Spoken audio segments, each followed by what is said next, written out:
Bueno, compartimos la palabra hoy aquí en la Iglesia Nueva Vida con Jesús. Los dos Moisés, el título de la prédica. ¿Cómo había dos Moisés? En realidad había uno. El libro del Éxodo, capítulo 32, nos relata que Moisés estaba 40 días con sus noches, estuvo allí en la cima del monte Sinaí, recibiendo de parte de Dios la ley.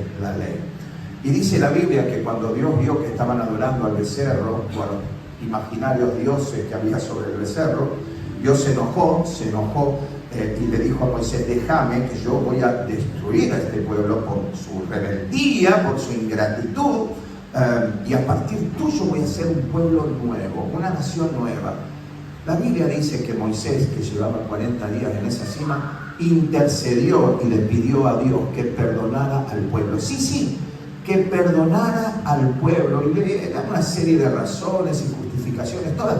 ¿Por qué? ¿Por qué Moisés, en vez de aprovechar eso que Dios le estaba diciendo, te saco de encima a este pueblo tan rebelde y tan duro y que te hace la vida imposible, y a partir tuyo?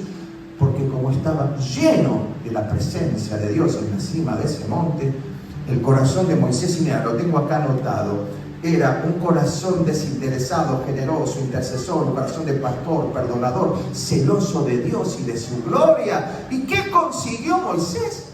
Que Dios cambiara de opinión, que Dios se arrepintiera del mal que iba a hacer a su pueblo. Pero Moisés le dijo en uno de los versículos: volvete del ardor de tu ira, le dijo a Dios. Y Dios cambió de opinión. ¿Qué corazón el de Moisés? Había estado 40 días y sus noches en la presencia de Dios, lleno de Dios. Cuando estamos llenos de Dios, podemos perdonar, ser generosos, desinteresados y ver la necesidad del otro, y ver sobre todo si hay un inconverso en la familia, con los ojos de amor con que Dios lo ve. Pero dice la Biblia que cuando bajó Moisés, bajaba con las tablas de la ley allí escritas de ambos lados. Dice que era escritura de Dios. El mismo Moisés escribe esto en el Éxodo. Los va a recibir Josué en ese descenso, y a medida que se acercaban al campamento escuchaban un vocerío, un griterío. Primero Josué dijo: hay un grito como de pelea, alaridos de pelea. No, le dijo Moisés, están cantando. En realidad, cuando Moisés llega, se encuentra con el cuadro que estaban adorando al becerro, a los dioses imaginarios, y en pleno desenfreno. Y cuando digo desenfreno, quiero decir desenfreno.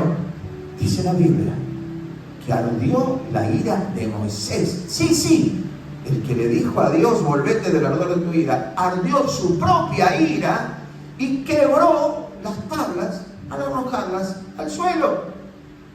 ¿Qué nos enseña esto? Que aquel que era tan generoso y tan buen intercesor y con un corazón de pastor, cuando bajó, se enojó, ya no perdonó, ardió su ira, ya no intercedió, transgredió él también, porque rompió las tablas de la ley. Cuando nos falta comunión, cuando nos falta oración, cuando nos falta intimidad con el Espíritu Santo, lectura de la palabra, obediencia, servicio, congregarnos, cuando falta alimento espiritual, también puede haber dos visiones o dos versiones, mejor dicho, de nuestra vida. Había dos Moisés aparentemente, uno en la cima del monte, otro en el llano, pero el que le agradaba a Dios era el de la cima del monte. La mente dividida. También hubo una mente dividida, una lucha entre la mente carnal, la voluntad propia y personal de Moisés, y la voluntad de Dios. 4 de marzo del 2026, mes próximo, miércoles, 19 horas, entrenamiento espiritual, la mente dividida. Esa lucha entre la mente espiritual y la mente racional, entre la luz y la oscuridad, entre las tinieblas y lo bueno de Dios, es una lucha permanente. Y este entrenamiento espiritual es para que vos y yo tomemos la decisión de entrenarnos, precisamente desarrollar el músculo de la fe para vivir una vida en victoria, una vida en victoria.